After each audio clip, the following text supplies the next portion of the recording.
Welcome to the How of Business with your host, Henry Lopez, the podcast that helps you start, run, and grow your small business. And now, here is your host. Welcome to this episode of the How of Business. This is Henry Lopez. My guest today is Aaron Harper. Aaron, welcome to the show. Hey, thanks for having me. So Aaron is with me today to discuss franchises, specifically the franchise that he represents. He's the CEO of Rolling Suds, and Rolling Suds is a successful family-owned power washing franchise small business. We'll get more into the details of that, but that's what we're going to chat about today with Aaron. If you want to find all of the resources that I have available through the How of Business, including the show notes page for this episode and how to learn more about my coaching programs, please visit thehowofbusiness.com. I also invite you to please consider supporting this podcast on Patreon and subscribe wherever you might be listening so you don't miss any new episodes. Let me tell you a little bit more about Aaron, and then we'll get into the conversation. Aaron Harper is the CEO, as I said, of Rolling Suds. Rolling Suds, through their franchise owners, provides professional pressure washing services for residential and commercial properties. They use advanced techniques and equipment to deliver fast, effective cleaning while ensuring safety and having an environmental responsibility. Aaron Harper's journey is interesting. We're going to touch on it briefly today, but from the competitive world of film and television and how that led him to franchising, we'll explore that. He's driven by a passion for empowering others and simplifying the path to business ownership, which of course franchising is what it's partly all about. And after a successful period with Patch Boys, where he opened over 400 territories in only a few years, Aaron decided to build something similar on his own, venturing out to transition, or rather to transform Rolling Suds, a successful family-owned power washing business, into a franchise business. Aaron has led the growth of Rolling Suds, selling over 200 units in over a year and a half. Aaron lives in the Brentwood, Tennessee area. And so once again, Aaron Harper, welcome to the show. Thanks so much. I'm excited to be here today. Sure. So let's start there. That's what I alluded to. What were you doing when I mentioned film and television industry? What was it that you were doing in that industry? Yeah, so I'm a recovering Hollywood executive. So I was learning basically how to manage and represent actors and writers and directors Interesting. in Hollywood. Yeah, so I learned a ton from that, but realized after a few years that I was not enjoying myself. I didn't enjoy the people that I was working for, and that life it's not something I wanted to have. And so I got into a kind of a B2B sales role after that in the telecommunications space, did that for a couple of years, was able to really quantify a lot of the skill sets that I had. Whereas in Hollywood, it's very it's all relationship capital and reputation versus I, did this many things. And as you build those relationships present opportunities, and one opportunity in that space could be, the Will Smith, and then you represent Will Smith. And right. I just wasn't willing to kind of do that forever. Also, the kind of life in California is very costly, and I wanted something different. And so I reached out to a friend of mine, and he worked in the franchise space, and he suggested that I get into franchise development. And I said, what's that? What's franchise development? And I, like many other people, thought that franchising was just McDonald's and Chick-fil-A. Right. And when he explained the opportunities that the industry presents as it relates to home services particularly, but also health and wellness and beauty and youth enrichment and really just all facets of business, I loved the idea of just being able to help people become business owners. Interesting. Kind of like a business ownership with training wheels type thing. And so I emailed his boss every 3 weeks for like 6 months until he hired me. With no experience building a franchise system or working in franchises. None. Yeah. Zero experience. What do you think it is that they saw in you eventually to hire you? What was the skill, or part of it was the perseverance, but what is it that they? I think ultimately franchising and kind of just business in general is all about relationships. And for me, I continued to persist with no responses on email till the seventh email. And the only reason he responded to that point is because I had found out someone had just left the company. Mm. And selling a franchise, awarding a franchise territory, and doing that sales process is unlike anything anyone else has ever sold. And oftentimes these organizations want people who have that experience because it's less risky for them. Right. But I didn't have that experience. And so Yeah. I think the persistence that I had and also obviously the relationship that I had with the person who worked there went a long way. Yeah. So one of the things that has to have been, I don't know, what would I call it, but very different environment is going from what I suspect is that environment that you alluded to, where every situation is different. It is about the people, but it's all, you got to make of it what is presented to you. In the franchising world, there's a lot of structure, right? This is the Yes. system. Here's the recipe. You follow this process. How Mhm. did you kind of accommodate to that way of thinking about business? Yeah, so I was taught that this is exactly what you do. This is actually funny. So I was told this is exactly what you do to sell franchises or to award franchises. And it was like you do this, then you do a webinar, then you do this, then you do that. And then people move forward or they don't. And I came at it kind of from like a first principles thinking standpoint and was like, wait a minute, these guys are making like four gals are making a massive life changing decision. And maybe they don't need to get onto a webinar immediately, and maybe they can get their questions answered without having to sit through an hour long kind of presentation on something. And after I learned the process and procedure, I kind of like flipped it upside down on its head about two years later, and my sales almost tripled. And I kind of created my own process that was fluid to what I knew worked Yeah. essentially, and it was evidenced by when we took on this other brand, which you mentioned in the opening, which was Patch Boys. I worked at ChemDry first. Mm. ChemDry is a long-standing carpet cleaning brand Yep. that does floor cleaning as well, and Patch Boys, I acquired that brand in 2019, and founder was no longer involved, and I was the first kind of full-time employee on a 100-unit franchise system, and we basically had to restructure the whole company and rebuild it, and it was I was able to implement what I learned from the previous company I was involved in, and kind of able to operate more or less in a silo, building teams and training programs and marketing programs, and really building a franchise system. And as a result, we were able to grow that company in 2 years by 223 locations Yeah. in 24 months. So obviously What that was incredible method is that they you've opened. developed, it works. Yeah. And Yes. a different, at least a slightly different way of doing business. So what then led, as we move forward, what led you to decide to join Rolling Suds? Rolling Suds was an existing brand when you joined them. And did I get that right or not? So they were a local business. Okay. So it's funny when you're good at franchise sales, you sell yourself out of a job every 2 to 3 years. Like you no longer have a role. And I worked at a portfolio of service brands that was constantly adding brands. So the goal was basically to continue to have more or less like constant opportunities. Yeah. I mean, that's But becoming more than a trend in the industry. We're seeing a lot of that related consolidation of brands, right? yeah, and it makes sense from like an economic standpoint, both for franchisees and the franchisor in terms of sharing resources and buying power and such like that. So we built the second largest conglomerate of service brands right underneath a brand portfolio of service brands called Neighborly. Neighborly has about 5,000 franchises and 25 brands. We had less brands, but really close to the same amount of franchises. So we were at when I left, we had 12 brands and like 4,600 franchises across 55 countries. Wow. So we built that company from 2 brands to 12 while I was there.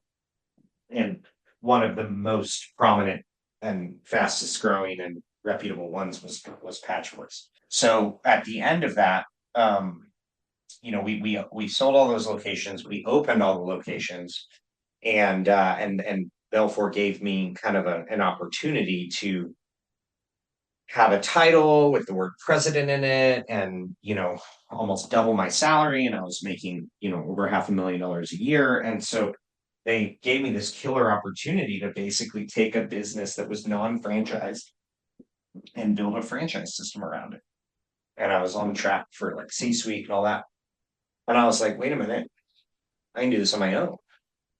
I can build a team, I can raise capital, I can find a business that I believe in, and I can franchise it. And so I turned the role down like a lunatic entrepreneur. And my wife was 6 months and I'm pregnant. sorry, I lost you. This was an opportunity with whom?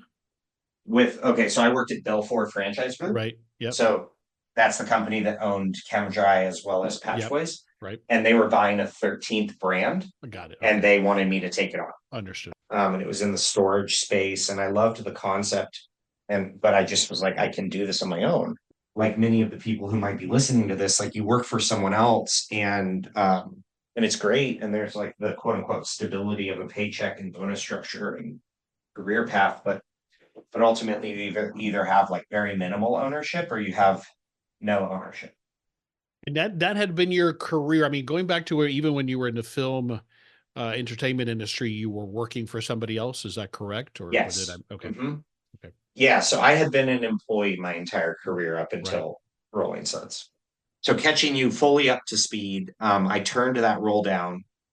I sought out across the country a bunch of different businesses that met the criteria, or met some of the criteria that I had in seeking out a business.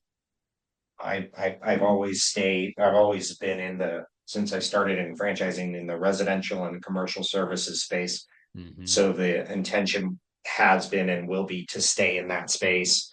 So I looked at roofing and plumbing and HVAC and insulation and lawn care and tree care and epoxy coatings and garages and line striping, and really ran the gamut on like doing diligence on pretty heavily on like 7 or 8 of them. And met the founders of Rolling Suds in September of 2022, and I was still an employee at that time. And it was the best business I looked at. It was the only one that checked all the boxes for me. But like the founders of Rolling Suds are like incredible humans. Like they're just wonderful people. And for me, it's people first and numbers second. And the Wendling family, who founded the business in 1990, they're just great people. And so we finalized the transaction in January of last year. And when you say transaction, did you buy a majority stake or bought them out, or what's the? So the deal structure, are you familiar with entrepreneurship through acquisition, or ETA? This space, kind of that idea. There's a book called Buy Then Build by Walker Diebel. I think that's how you say his last name. No. Anyways, the concept for those who don't know what that is, who are listening, is you acquire someone else's business and then you build it, essentially, and you become an entrepreneur through acquisition. It's really big in like the entrepreneurial community. There's a lot of MBA grads that are like, I'm not going to go work at McKinsey. I'm going to go buy a plumbing business doing $2 million in net profit. And then, but the owners had some kind of a transition period, or they still are involved to this day. So for our deal, we did something that I call franchise through acquisition. So they continue to run their corporate business. I see. And we built a separate company together, which is a startup, which is the franchise business. Understood. That makes sense. I raised capital for the franchise business, and I'm a majority shareholder in the franchise business because it's my company. I took all the risk. I raised capital. I built the team. But they get to keep their business, and now they have a minority stake in a new business, which is this franchise business. And what else is really cool, they get to have their logo, their family name in every single major market across the country. Right. Which their is really exciting. Their brand value increases for their company owned sites, if you will. Yeah. Oh, Okay, totally. Yeah, so exactly. introduce, obviously, I mentioned that it's power washing, but formally introduce us to Rolling Suds. What is it that you do? Yeah, Rolling Suds is the biggest power washing brand in the world. And So that's we based do, on what? based on unit count, we're far and wide the biggest franchise out there. We're the first coast to coast power washing brand. And we're far and wide the largest power washing franchise in the world at this And point. right now, units in the US only, or looking to expand when you say the world, looking to expand internationally, or what's the Yeah, so focus? Okay. so next year I think we're going Canada because that's easy for us. We can just drive the trucks across the border. Sure. Yeah. Well, I shouldn't say easy, but it's easier than like Relatively developing a speaking. whole other product line in England or whatever, or Australia, which I've had requests for those markets as well. But we have 222 locations in 28 states currently. Um, 222 open locations. we have, so it's 63 franchise owners that own 222 territories. Territories. Okay. And out of the 63 franchise owners, 53 of them are open and operating. Got it. So we have a development schedule. This kind of is getting into the weeds, but like they add a truck per territory, and that and we don't do any single unit deals. So everyone is on track to add multiple trucks within those territories, which will establish them as quote unquote open as Got they it. grow their businesses. Yeah, that was one of the questions I Um, was going to ask, or just to clarify there. And I'm seeing mhm. this more and more with franchises, especially for this, is you're not looking for someone who wants to build, one territory, one truck. You're looking for someone who's going to develop an area or a territory. Is that fair? That's exactly right. So we're not looking for the guy or the gal who wants to power wash a building and kind of maybe do this with their son or daughter or whatever. We're looking for franchise owners that want to come in and build an enterprise, build a legacy for their families. And so the minimum deal size we do is 2 units. Most of our franchisees will qualify and fit within this kind of like 3 to 4 unit deal size. And then we've brought in some larger operators who own other successful businesses that are coming in with a lot more capital that have purchased, 5 or 6 or 7 territories and are establishing, big teams within those territories. So All right, I'm going to ask you in a minute more about, what differentiates Rolling Suds, but just higher level, the power washing segment. mhm. Why are you bullish on it? What is it about that continues to excite you about this Yeah, segment? I had a checklist of things I was looking for, and a lot of the things that I was looking for, you could really get in a lot of different brands. For example, like high margins for franchisees of like, once they're at scale, 20% or more EBITDA after franchise fees, like that was unskilled Hmm. labor was a piece, fragmented market, scalability in terms of like adding trucks in territories and the cost associated with that is less. There was an element of recession resistance. I was looking for a massive total addressable market, so both residential and commercial customers. So these were all things that Rolling Sets met, but there were two things that I couldn't find literally anywhere else. And that was one was a difference in product offering, which will answer your question about like what we do differently. But basically, I wanted something that had a moat, meaning other power washers or other competitors can't do the thing, and the thing that we do is objectively better and superior to the competitors. And so, what we have is custom trucks that we build ourselves for our franchisees, and that allows them to hit 5 stories from the ground without having to get up on ladders, and then they can do a 3,000 square foot house in about 20 minutes, start to finish. And this is just a service offering that other people can't do because the trucks are proprietary to us. Our process is proprietary, and so Rolling Sense had that piece to it that other businesses didn't. And there was another piece that Rolling Suds had, and that the power washing industry at large had, which is little to no competition in the franchise space. Mm. So what you've seen over the years, or anyone who follows along with franchises as they come to market and scale, is that pretty much big franchise brands will professionalize an industry. You've seen it with Pest in like the 2011, 12 time frame. You saw it with Junk in the early 2000s with 1-800-GOT-JUNK. And you've really kind of seen it, with like HVAC and plumbing over the years with like the professionalization and consolidation of private equity and franchise brands that have come in and really started to set standards. That hasn't been done yet in the power washing industry. And I was shocked to kind of learn that as I did diligence on the industry, that there's a really, prior to us, no category leader in the space. There are franchises that offer power washing, but it is one of the like 12 services they do, or they're predominantly windows, or they And so do is that part of you focus almost exclusively on power washing? not almost exclusively. We focus exclusively on residential and commercial power washing. We do nothing else. And we do And that one thing better than anyone else. right. And so this custom truck that you have that gives you, the proper equipment, the powerful enough washer, that's a key differentiator that protects you, as you described it, that moat, because that's the challenge with just about all of the home services businesses, and in my observation, is the Mhm. barrier to entry is low, right? I can get a pickup Correct. truck and get a compressor and call myself a power washer, right? Yep. So this piece of it, this is one of the primary differentiators against Henry in a truck that you're going to compete Yeah. I with. mean, it's going to take Henry in a truck 3 hours to do a 3,000 square foot house. What else keeps you from having to compete just on price?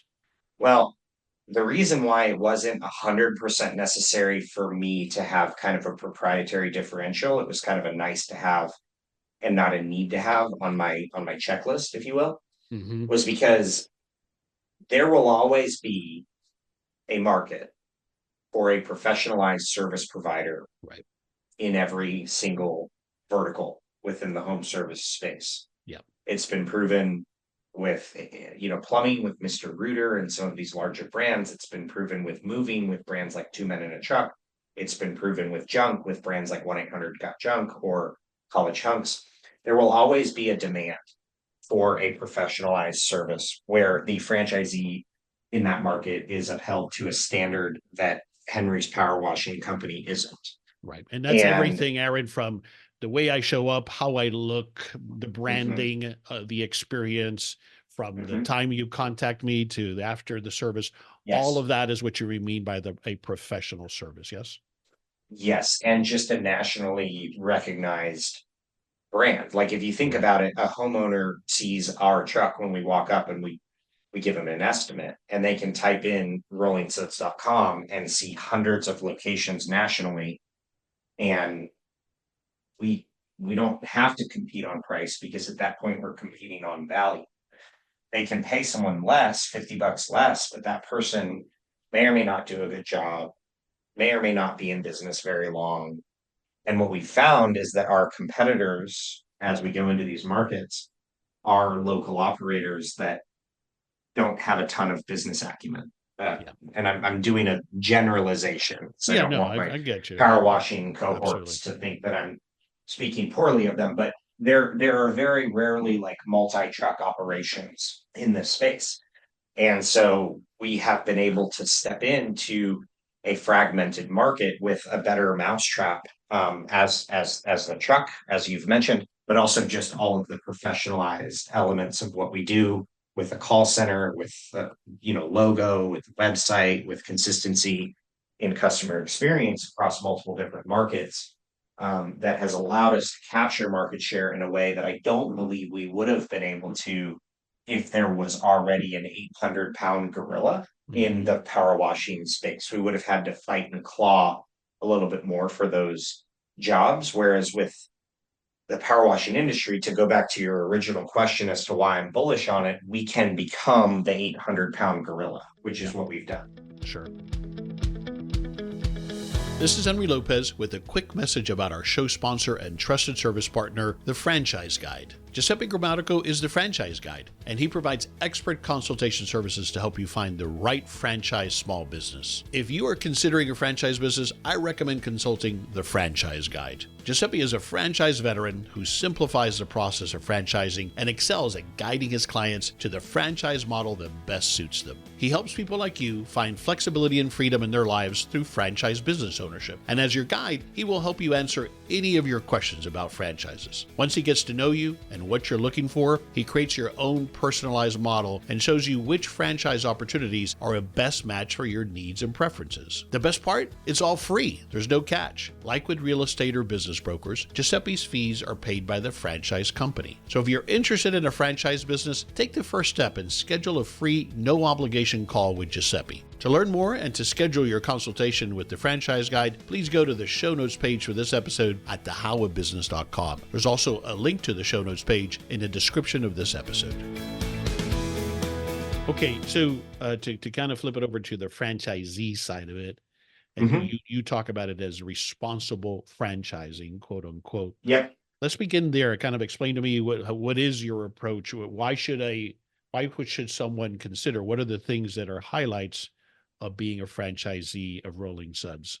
And maybe we start with what is responsible franchising. Yeah. Sure. Yeah. So very generally, most franchisors don't have any experience franchising a business.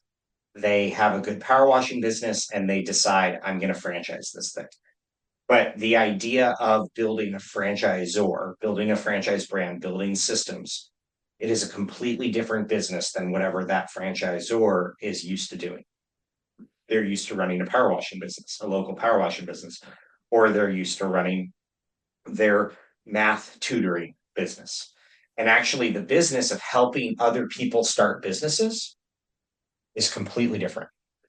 And so I'm coming into this with my experience, but I also raised capital from franchise legends and have brought on a full-blown executive team. And so combined, we have over 200 years of franchising experience, coupled with the experience of the power washers, which is 34 years of knowledge in the power washing industry. And as a franchisee, very generally speaking, you need experience in both.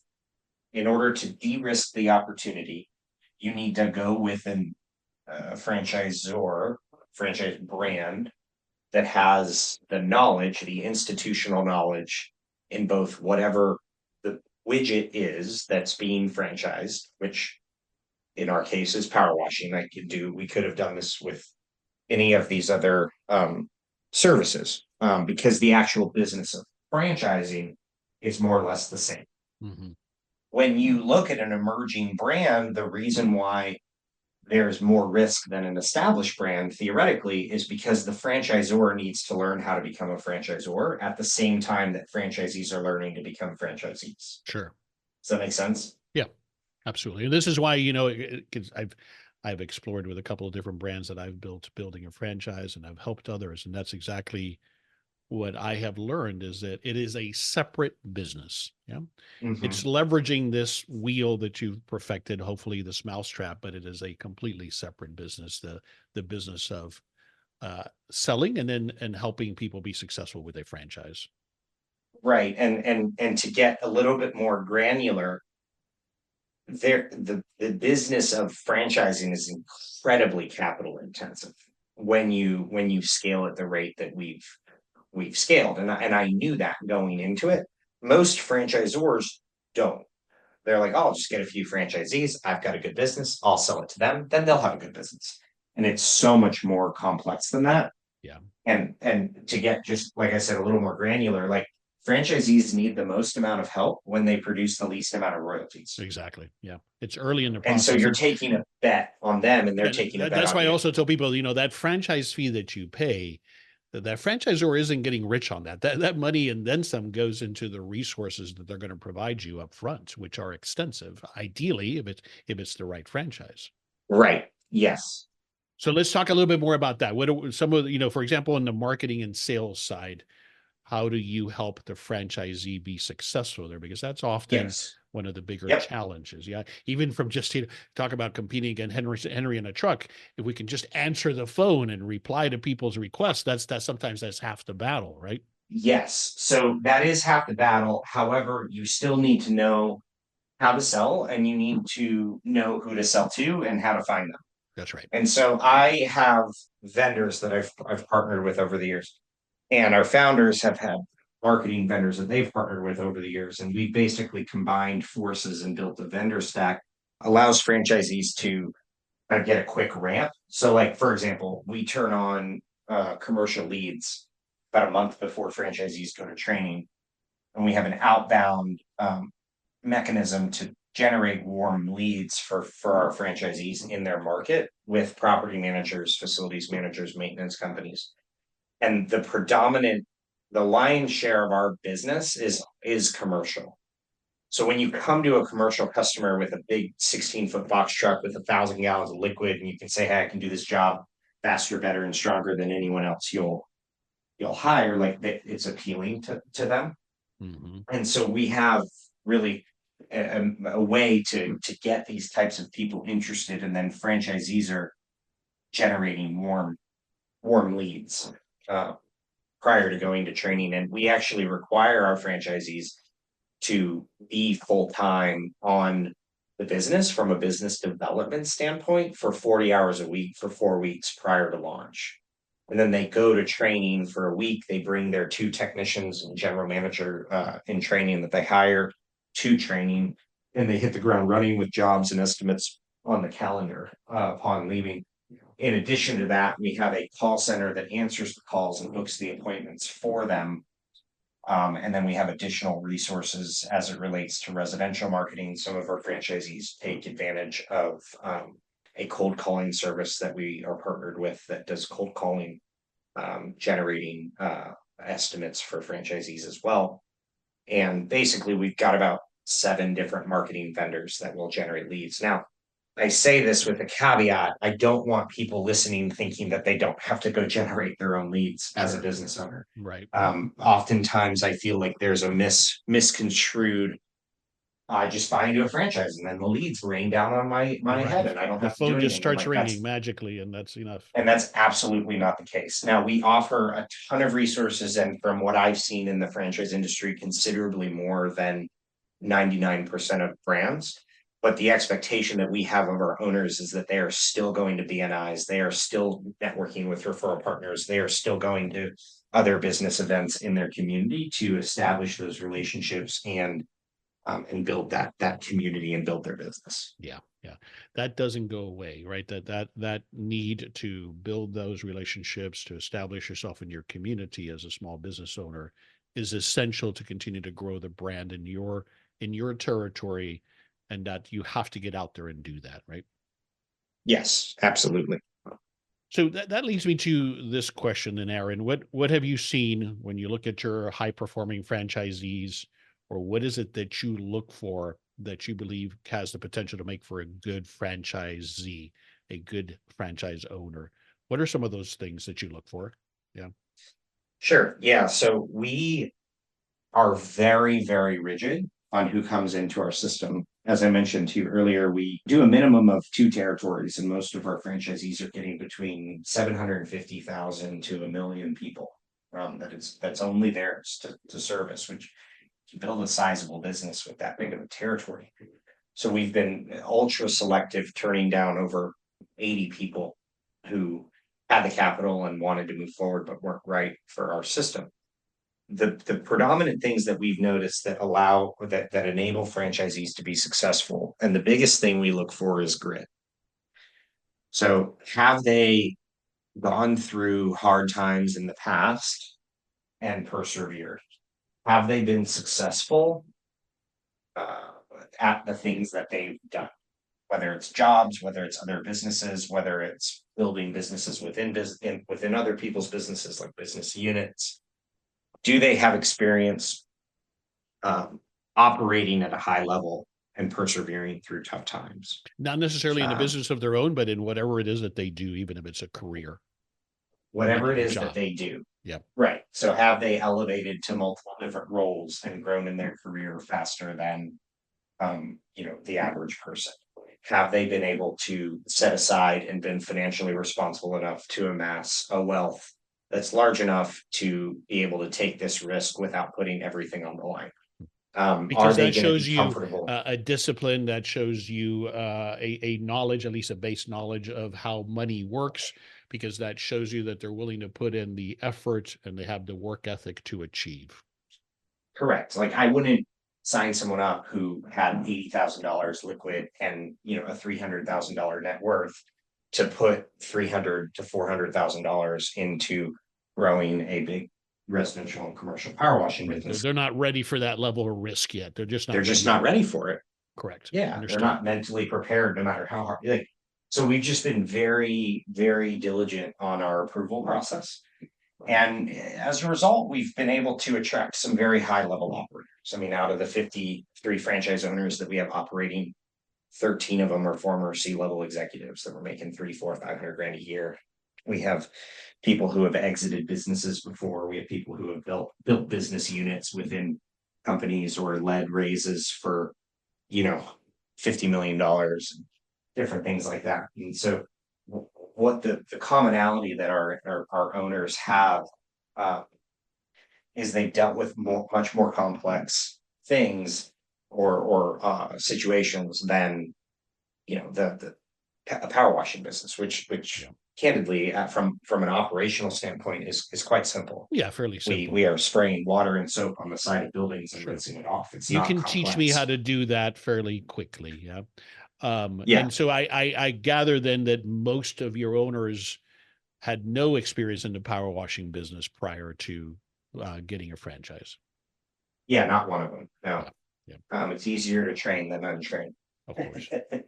Anything else that comes to mind that you see as a common trait or skill set that they have in their background that leads to success or the potential for success? Yeah, I mean, while sales is not a required skill set in terms of like actually having like a legitimate sales role in the past.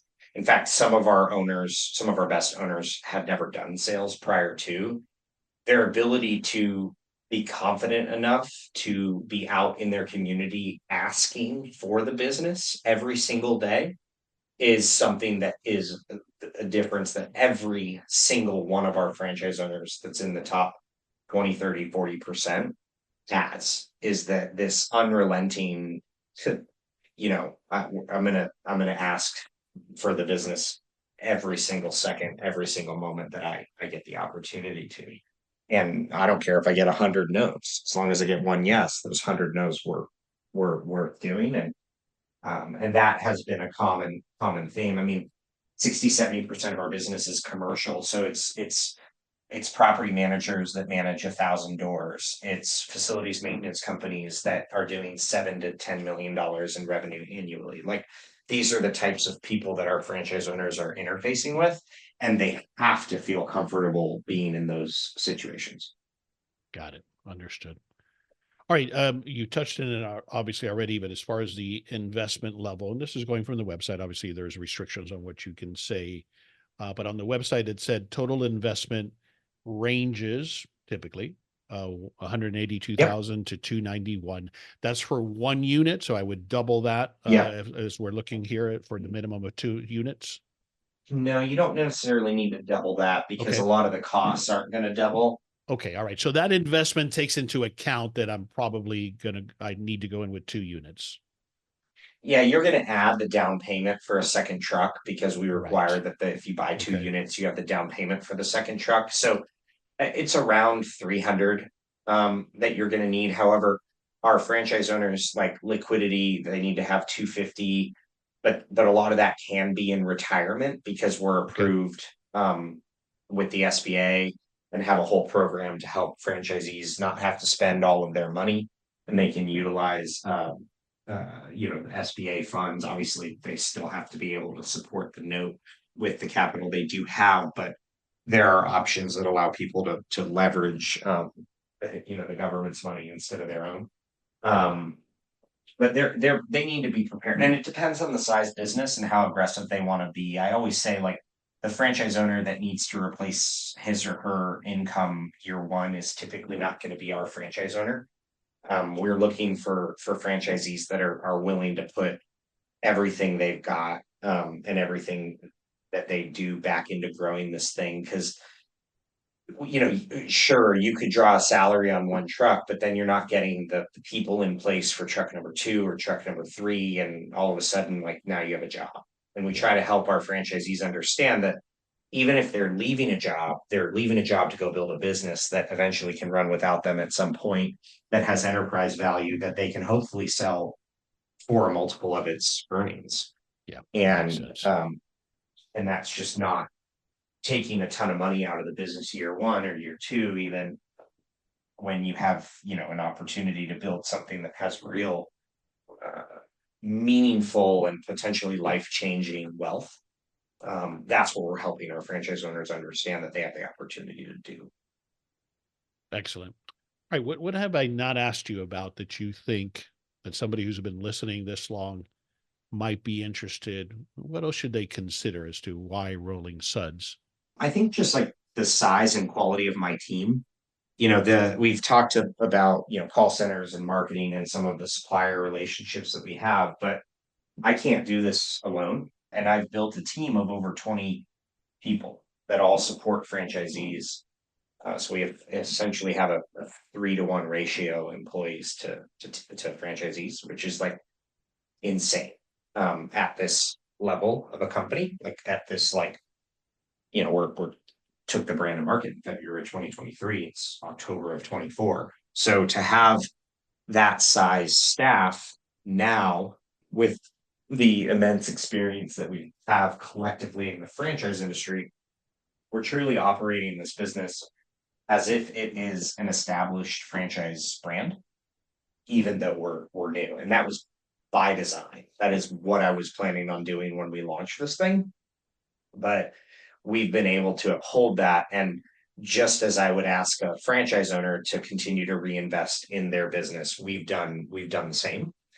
And we've been able to provide and build like this world-class support team for our franchise owners, that they may not even get in some established brands.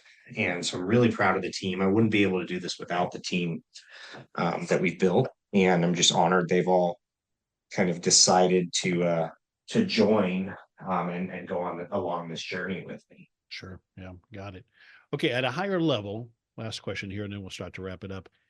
What do you think when somebody thinks about starting a business, build your own or buy an existing versus a franchise? There's a difference there. What do you advise, or what do you see that's the right, either, we talked about traits for a good franchisee, but what do I need to know before I decide, okay, a franchise is a fit for me, regardless of what franchise it might be? Sure. If you like breaking stuff and coming up with your own systems and processes, and maybe you're a true born entrepreneur, like, franchising might not work for you. Like, I joke, but it's true. Like, I'd be a terrible franchisee. I would. Yeah. I would, because I like breaking stuff and tinkering. And if there's a puzzle, I'm going to rip the puzzle up and I'm going to cut it up and I'm going to fit it together with some tape, and then it's going to end up being beautiful. But it's going to be a big process to get there. And with a franchise, you own 100% of your business, but you are required to operate within the confines of what is allowed at the brand level, right? So, for example, if you started your own business and you ran a power washing business, and you're like, you know what, my customers need gutter installation, I want to start offering them gutter installation. That is not something you'd be able to do in a franchise that only offers power washing. Now, the ones who are good in a franchise are like, hey, I have read every single employee manual at every single company that I've ever worked at. I watched the training videos 3 times, and then every single job that I've been at, I've executed really well, and I've gotten promoted every single year and a half for my entire career. And I'm excellent at following, a rule book, and give me the process to execute and I'll do it. And those franchisees can build build businesses because they're used to following systems. Former athletes do really well as franchisees. Former military do really well as franchisees. When you buy into a franchise, you are buying a playbook of what works. And while we don't have everything figured out, because no one ever has anything figured out. Right. It should evolve over time, right? It's going to evolve to some extent, but there are guardrails here that I have to follow.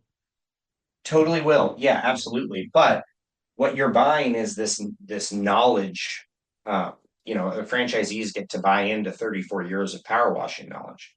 They didn't start using the truck that franchisees get till 29 years into business. So it took them 29 years of tinkering to figure out our process that we do. And franchisees get to buy that, and sure, they pay an upfront fee and an ongoing royalty to essentially rent that business model. They still own 100% of their business and can sell that business and grow a big business. Yeah. I always joke, but it's like, why would you show up to a knife fight when you can show up with an assault rifle? And starting a business is a knife fight. Like you have no clue what you're doing. You have no one to call. It's completely lonely. You don't know what systems and processes to use or create because you've never done it before. And so someone thinking about starting their first business, showing up with all of the systems and processes and the suppliers and everything built in, you're showing up to a knife fight with an assault rifle. And you have to use the bullets. Like, it doesn't make sense to like rip apart the assault rifle and try to turn it into a machete. We're just belaboring the metaphor. That's what you're doing when you get into a franchise, is you're skipping a ton of steps that you would otherwise have to figure out on your own. And that time that you're spending, which that's what it's going to take, is time to figure all that stuff out. What is that time valued at? And when you do it that way, it's like, okay, well, yeah, I'll pay a $55,000 franchise fee and a royalty so that I don't have to go through all that heartache and lose 3 years of my life. Right. Agreed. Yeah, that makes sense to me. And I'm with you there. It's interesting, Aaron, just to add a little bit of color here. If you would have asked me 10 years ago, I built my own brand. It was a frozen yogurt business, and there were franchises available. But at that point in my business ownership career, I'd done several businesses. I knew I could do it. I knew I could build it. I knew I could develop the systems, and I did. And if you would have asked me back then, would you consider a franchise? I would have said no for all the same reasons, because I'll fight everything. I'll object to everything. I know best, right? I want to do it my way. I want to create it. But then, several years ago, I helped my cousin as his business coach to find a new business, and we arrived at a franchise, and I'm a minority partner in it because I saw that for me now at this point, as one of the businesses in my portfolio, it made sense. In that space, interestingly enough, as an example, what we were able to tap into as a single location owner in the way of a call center, I can't build that on my own. I just can't. The economies don't work, right?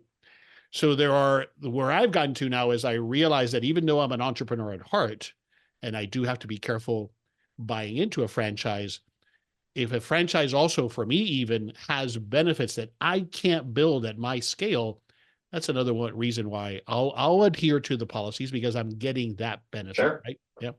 Absolutely. Excellent. Well, thanks for sharing all of that. I'm always looking for book recommendations. Is there a book that comes to mind that you would recommend to us? Yeah. So for those who are thinking about starting a business, I would read The Hard Thing About Hard Things by Ben Horowitz. It kind of basically says there's no training for being a CEO. You just become a CEO, and that's it. So here's some things to think about going into it, and some things that I'm actually thinking about rereading that, but I read it before I launched. And then if you aren't starting a business, but you want more freedom in your calendar, you want more, I would recommend reading Buy Back Your Time by Dan Martell, which is something I read recently, which is awesome. It's basically the idea of like, it's for both business owners and non-business owners, but I think it's geared a little bit more towards business owners. But it's basically the idea of like, your time is incredibly valuable and it's the only asset you can't get more of. Mm-hmm. So how do you use it wisely and build a life that you don't hate doing things you hate doing, and what does it look like to build a life that you don't have to retire from. Yeah. And it's really changed a lot of my perspective on things. Love that. Thanks for those two recommendations. I got to think, the hard thing about hard things, I also read that a while ago. I need to reread it. It's a great book. It speaks to, I think, a lot of what you were talking about earlier about those traits that you have to be a successful franchisee, for that matter, a successful business owner, which is, and we use the metaphor as well as the weapon. This is not easy. If it were, everybody would be doing it, going and starting a business, franchise or Right. not, right? So I think that book speaks to some of that. Do you agree? Yes, it absolutely does. Yeah. It at least sets you up with an idea of like, okay, this is going to be hard, but let's all know what we're getting ourselves into before, so that we fully understand what we're doing. And I mean, I will tell the people who are on the fence about starting a business is like, there is not a better way to grow as an individual than to start a business. I mean, your business works on you more than you work on it. I'm a completely different person now, 12 months later, than I was last year. Yeah, And the no, well business said. has demanded that of me. Well said. It's a very interesting point because I think it also forces us as individuals to take full accountability and to develop a confidence that if it happens, it's going to be because of me, my team, of course, as well. But at the end of the day, as the owner, you're the one that really is taking the risk or the highest risk. But it forces us. It allows us to, for those of us who are ready to do it, to release ourselves from this perception that a job is security, right? Mm-hmm. And instead realizing that it's what I can do, what I can go and make happen, that is security, if you will. Does that make sense? Mm-hmm. Absolutely. Yeah. I mean, it's a perceived sense of security.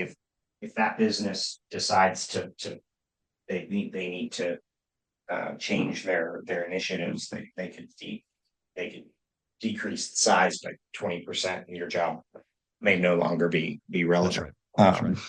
Now, again, So listen, I can start a franchise, even the best of them, and there's no guarantee of success. So there's always a risk involved. But to your point, what you will learn about yourself, how you will evolve and develop as a person, is incredibly valuable, regardless of the success you may or may not have in the business that we can't guarantee. Yeah. yes, Aaron, absolutely. how would you summarize this? Let me ask it in a two-part. Give me your final thoughts, takeaway on the power washing segment and industry, and then summarize for me why we should consider Rolling Suds. The power washing segment in general, I think anyone who's thinking about business ownership should look at the services world, residential and commercial services. It's not going anywhere. And in fact, there's just more and more money and institutional capital flowing toward it, meaning that, like, those companies think it's a good place to spend their time and capital. And as a first time business owner, it's a lot less risky from like the difference of like going to build out a McDonald's or a fast food chain, or even any other kind of brick and mortar business or gym. Just less volatile. And then in any home services space, if you can find a brand or a business that has a lot of like tailwinds, and is filling a market gap, which is kind of the argument and the case for power washing, is we're filling a segment and we're professionalizing a space that just hasn't been professionalized yet. There's always benefit being first, and we'll have people that come behind us, just as I have with other brands I've launched, but we'll have such a significant size and market share at that time it won't matter too much. And then what was the second question? Just Case why for Rolling franchising, Suds? or Summarize why Rolling Suds? Why we should consider Rolling Suds? yeah, you want to find a brand that you believe in. You want to find a brand that you feel like you can march with, that has a greater purpose. And our mission statement is, this is a relationship, because we believe that if the relationship comes first, then any kind of economic benefit or financial windfalls will follow. And we we're a values-driven organization, and we're focused on helping our franchisees be successful. I say this all the time, but the success of Rolling Suds is dependent upon the long-term success of our franchisees. And that's what we're here to do. We're here to help people build power washing businesses and be successful. And if that sounds interesting, we'll see if the territory is still available. You can reach out to me on Twitter or LinkedIn or anything like that. The website is rollingsudsfranchise.com. perfect. We'll have a link to that on the show notes page for this episode. Aaron, thanks so much for entertaining all of my questions and sharing all of this knowledge. I appreciate you being with me today. Thank you so much. I appreciate it. This is Henry Lopez, and thanks for joining me on this episode of The How of Business.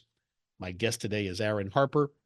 I release new episodes every Monday morning, and you can find the show anywhere you listen to podcasts, including the How of Business YouTube channel and at my website, thehowofbusiness.com. Thanks for listening. Thank you for listening to The How of Business.